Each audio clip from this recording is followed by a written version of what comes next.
Trouxéstenos para as batallitas dos avós, non? Sí, non estamos aquí encantados. Que é un podcast? Faltamos unha mecedora estar así. Hijo, esta... Ao principio a xente discutía moito se algo feito na radio era un podcast ou non. E entonces, claro, os que viñan da radio, por exemplo, Aberto de Orellas, faise nunha radio onde que sexa libre e autocontrol e, joder, casi como facelo na casa, o sea, non é tan distinto.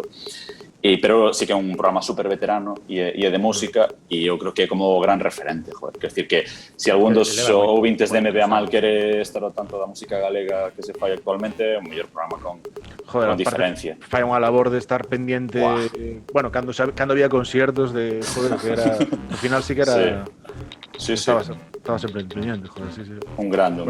Isaac defende o da radio porque como él é o pioneiro que saiu da radio, xa ves. Claro, se os da radio non contan, xa non é o pioneiro.